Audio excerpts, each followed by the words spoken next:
అందరికీ నమస్కారం. ప్రస్తుతం మనతోటి స్టూడియోలో జర్నలిస్ట్ జగదేవ్ గారు ఉన్నారు. ఒకసారి వెల్కమ్ చెప్దాం. ఇంపార్టెంట్ అంశం మీద డిస్కస్ చేద్దాం. హలో సార్, నమస్కారం. నమస్కారం సార్. సార్, ఇప్పుడు నేను ఇందాక ఆర్టికల్స్ కొన్ని చూస్తూ ఉన్నాను. ఈ రోజు వచ్చిన ఆర్టికల్స్ వాటిలో ఏంటంటే పేర్ని నాని గారు పవన్ కళ్యాణ్ గారి కాళ్ళ మీద పడ్డారు అన్నట్లుగా 2 ఆర్టికల్స్ లో చూశాను. ఏంటి సార్? యాక్చువల్గా పేర్ని నాని గారు శ్రీమతి గారు ఒక వివాదంలో ఇరుక్కున్నారు. అంటే వైకాపా మాజీ మంత్రులు, వైకాపా నాయకులందరూ కూడా ఏదో ఒక వివాదంలో ఉన్నవాళ్ళే ప్రతిదీ కూడా. ఎందుకంటే పాపం అభివృద్ధి లేకపోవడం వల్ల వాళ్ళు 4 రాళ్ళు వెనకేసుకోలేకపోయారు కాబట్టి ఏదో ఒక స్కామ్ చేయాల్సి వచ్చింది. పాపం వాళ్ళ తప్పు కాదు అది. ఓకే. సో ఒకరు అంబాపురం భూములు, ఒకరు లిక్కర్ స్కాము, ఒకరు కల్తీ నెయ్యి, ఒకరు ధాన్యం బియ్యం ఎక్స్పోర్టు. ఆ ఎక్స్పోర్ట్ సంబంధించి ధర్మకాటాలో వేయింగ్ మిషన్లో తేడాలు అంశం మీద పేర్ని నాని గారు శ్రీమతి గారు అందులో ఇన్వాల్వ్ అయ్యారు కాబట్టి పేర్ని నాని గారి పేరు కూడా బయటకు వచ్చింది. అయితే తర్వాత ఎందుకో సద్దుమణిగిపోయింది. సద్దుమణిగిపోవడానికి ప్రధాన కారణం పవన్ కళ్యాణ్ గారి కాళ్ళ మీద పడిపోయారు, లేదా పవన్ కళ్యాణ్ గారికి ఏదో రిక్వెస్ట్ చేసుకున్నారు అనేలాగా కొన్ని వార్తలు అయితే వచ్చాయి. ఎందుకంటే పవన్ కళ్యాణ్ గారు కాకినాడ పోర్టుకి వెళ్తానంటేనే ముందు రోజు ఆయనకి పిఠాపురం నుంచి చాలా రకాల రిక్వెస్ట్లు, బెదిరింపులు కూడా వచ్చాయట. అన్నా మీరు వెళ్ళొద్దన్నా అనే ఒకడు, అన్నా మీరు వద్దు సార్ అనే ఒకడు. అందరూ అంటే ప్రత్యక్షంగా పరోక్షంగా ఎవరెవరైతే అందులో ఇన్వాల్వ్ అయ్యారో అధికారులు కూడా కొంతమంది ఎందుకు లేదు సార్, వదిలేండి సార్, ప్లీజ్ సార్, ఏం కాదు సార్, అది సార్ట్అవుట్ అయిపోతుంది సార్ అని. అంటే దాన్ని ఆ పోర్టు నుంచి బియ్యం ఎక్స్పోర్ట్కి సంబంధించి ఎంతమంది ఇన్వాల్వ్ అయ్యారో చూడండి. అందులో ప్రధాన హస్తం నాని గారుది ఉంది. నాని గారు శ్రీమతి గారి పేరు మీద నడిపించారని కూడా అప్పట్లో వార్తలు గుప్పమన్నాయి.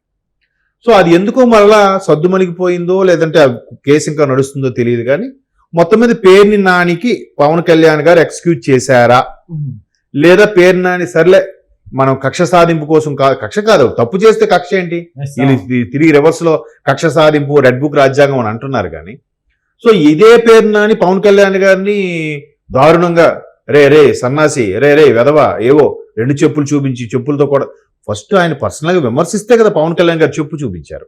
అది చెప్పకుండా పేర్ని నాని గారు నువ్వు 1 చెప్పు చూపిస్తే 2 చెప్పులు చూపిస్తా అని చెప్పి ఇంటర్వ్యూలో పెద్దగా గట్టిగా మాట్లాడి అన్ని మాట్లాడిన వ్యక్తి ఎలక్షన్స్ ముందు మాత్రం క్యాన్వాసింగ్ లో బహుశా ఇవే చివరి ఎలక్షన్స్, తర్వాత మా అబ్బాయి వస్తాడు నేను ఉండను అన్న మనిషి ఇప్పుడు ఎందుకో అంతగా వార్తల్లో కనిపించట్లేదు. ఒక అంబటి రాంబాబు గారు చంద్రబాబు నాయుడు గారిని తిట్టడం చెలరైపోతున్నారు. దానికి మద్దతుగా రీసెంట్ గా మరలా కొడాల నాని గారు రావడం అనేది కొద్దిగా ఆశ్చర్యకరమైన విషయమే. ఆయన ధైర్యం కూడగట్టుకుని వచ్చినట్టున్నారు. సో ఇప్పుడు పేర్ని నాని గారి వ్యవహారం మీద టీడీపీ నేత ధూళిపాల నరేంద్ర విపక్షంలో ఉన్నప్పుడు ఎంత డేరింగ్ గా కౌంటర్లు ఇచ్చేవారో ధూళిపాల నరేంద్ర ఒకరు.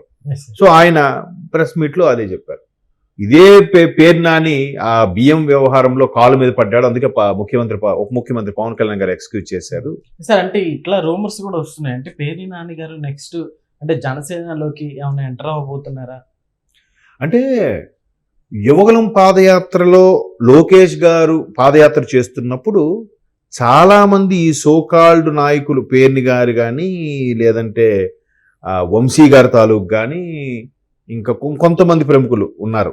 వీళ్ళందరూ కూడా వీళ్ళ తాలూకు ఒక వర్గము, మొదటి వర్గం కాక రెండో వర్గము ఆ టచ్లోకి వెళ్ళారట. లోకేష్ గారి టచ్లోకి వెళ్ళి అన్న నెక్స్ట్ ఎలాగ వైకాపా రాదు, మా పరిస్థితి దారుణం ఉంది, కొద్దిగా మమ్మల్ని కన్సిడర్ చేసి మా ద్వారా మా నాయకుని కూడా కన్సిడర్ చేయండి అని రిక్వెస్ట్లు అయితే లోకేష్ గారికి వెళ్ళాయట.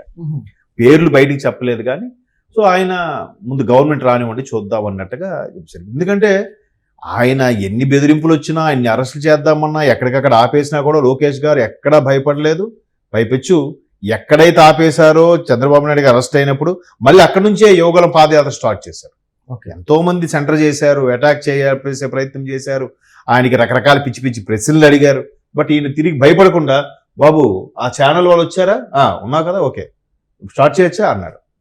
ఇదే జగన్మోహన్ రెడ్డి గారు ఆయనకి నచ్చని కొన్ని ఛానల్స్ వస్తే అసలు అలౌ చేసేవాడు కాదు, వాళ్ళకి క్వశ్చన్ అడిగి ఇది కూడా ఛాన్స్ ఇచ్చేవాడు కాదు. బట్ లోకేష్ గారు ఆ పర్టికులర్గా ఆ ఛానల్ వచ్చిందని అడిగి మరీ ఇంటర్వ్యూస్ ఇచ్చేవారు. సో అలాగే లోకేష్ గారు టీంలోకి వెళ్ళి రిక్వెస్ట్లు అయితే కొన్ని ఉన్నాయి, ఇప్పటికీ ప్రపోజల్ ఉన్నాయంట. అటు కక్కలేక మింగలేక వైసీపీలో కొనసాగలేక ఇటు టీడీపీలోకి కానీ జనసేనలోకి వెళ్ళలేక తర్జన భర్జన అవుతున్న నాయకులు ఇంకా ఉన్నారు, పేర్లు అనవసరం. సో ఇప్పుడు ఏంటంటే ఆల్రెడీ ఎమ్మెల్సీలో 6 రెడీగా ఉన్నారు బయటకు వచ్చేయడానికి. ఎమ్మెల్సీలో బలం ఉంది కాబట్టి వీళ్ళు చెలరైపోతున్నారు. ఇప్పుడు ధూళిపాల గారు ఏమంటున్నారు, మీరు అదే కాపు సామాజిక వర్గానికి చెందిన వ్యక్తి కాబట్టి బొత్స గారు మీరు కూడా పవన్ కళ్యాణ్ గారిని పట్టుకొని మీరు సేఫ్ జోన్లో ఉండండి, లేదంటే మహా అపచారము, అసలు కల్తీనయ్యి జరగలేదు అంటున్నారు, ప్లకార్డులు చెప్పులు వేసుకుని మరీ పట్టుకున్నారు. సరే వాళ్ళు ప్లకార్డులు స్వామివారి ప్లకార్డులు పడేసిన తర్వాత మళ్ళీ తీసి పక్కన పెట్టారు అంటున్నారు, కింద పడేసారు కూడా తీసి పెట్టారు, మీరు అబద్ధం ఆడేస్తున్నారు, ఇది సరైన పద్ధతి కాదు. మళ్ళీ మేమైనా ప్రశ్నించేసరికి పయ్యావుల కేశవ్ గారు ఆర్థిక మంత్రి పయ్యావుల కేశవ్ గారు మాట్లాడేసరికి లేనిపోని లాజిక్లు మాట్లాడేకి మీ మండల్లో బలం ఉంది కదా అని చెప్పేసి ఆ సంఘం డైరీ, హెరిటేజ్ డైరీ ఇవన్నిటి కూడా లాజిక్లు మాట్లాడుతున్నారు. అసలు సంఘం డైరీకి సంబంధించి కానీ నందిని డైరీకి సంబంధించి కానీ నిబంధనలు కరెక్ట్గా నడిపిస్తున్న ఆ డైరీల నుంచి తొంగలో తొక్కి మీరు వేరే తెచ్చుకున్నారు. బోలేబాబా డైరీ అని, ఆ జైన్లు డైరీ అని ఏవో తెచ్చుకున్నారు. మీరు అలా తప్పు చేసి మహా అపచారం చేసి తిరిగి రివర్స్లో మండలిలో బలం ఉంది కదా అని చెప్పి మా మీద వృత్తి ఎంతవరకు కరెక్ట్ అని ధూళిపాల గారు డైరెక్ట్ ఫేస్ టు ఫేసేగా ఆయన చాలా కౌంటర్లు ఇస్తారు. ధూళిపాల గారు కానీ మన స్పీకర్ గారు కానీ ఇటువంటి వాళ్ళు చాలా ధైర్యంగానే కౌంటర్లు ఇచ్చేవారు. అలా బీటెక్ రవి గారు కానీ ఇలాంటి వాళ్ళందరూ నిజంగా టీడీపీ తరఫున జగన్మోహన్ రెడ్డి గారు అంటే టీం ఎంత బెదిరింపులకు పాల్పడినా ఎంతగా భయపెట్టాలని చూసినా కూడా ఎట్టి పరిస్థితుల్లో తగ్గకుండా ఆ కౌంటర్కి రీకౌంటర్లు ఇస్తూ ముందుకెళ్లారు. సో ఇప్పుడు ఏదైతే మండలిలో ఉందో పరిస్థితి ఉందో ఆ మండలిలో బలం ఉంది కాబా అని చెప్పి మాట్లాడే ప్రయత్నం చేస్తున్నారు. కానీ అందరికీ తెలిసిపోయిందిగా, ప్రతి ఒక్కరి గుండెల్లోకి వెళ్ళిపోయింది కల్తీ నెయ్యి అయితే జరిగింది. ఒకవేళ వీళ్ళకి ఆ ప్రమేయం లేకపోతే సింపుల్గా చెప్పవచ్చు కదా. సో మన వైవి సుబ్బారెడ్డి గారు ఏమన్నారు, నిజంగా తప్పు జరిగింది, తప్పు జరిగిన వాళ్ళకి అది మా హయాంలో జరిగింది అనేసి యాక్సెప్ట్ చేసి ఒప్పుకున్నాడు ఆయన.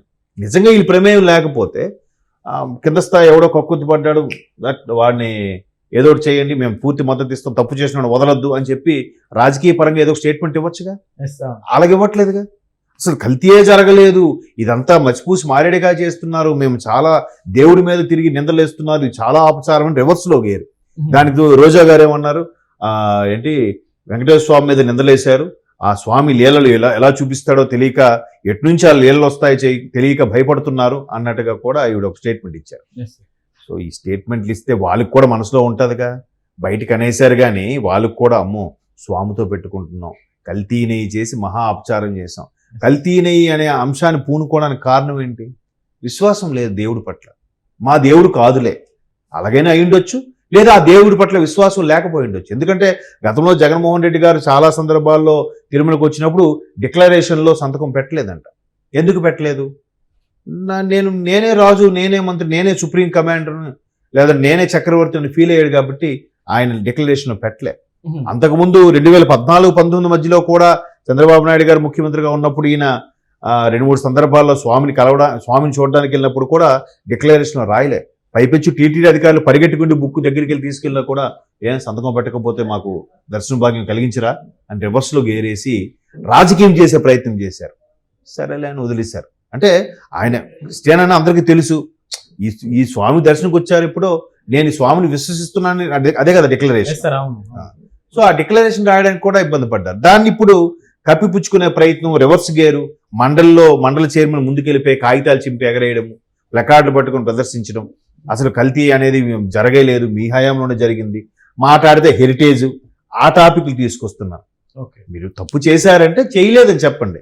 మీరు ఆ రోజు అలా చేశారు, ఈ రోజు ఇక్కడ ఇలా చేశారు, ఇవన్నీ ఎవడు అడిగాడు? మీ గురించి మీరు ప్రూవ్ చేసుకోండి తప్పు చేయలేదని. అది కదా, అలాగా మాట్లాడకుండా ఇలా మాట్లాడడం అనేది సమంజసం కాదు. బట్ ధూళిపాల గారు సరైన కౌంటరే ఇచ్చారు. మరి ఇవి ఇంకే కొత్త పుంతలు తొక్కుతాయో వెయిట్ అండ్ సీ. నమస్కారం.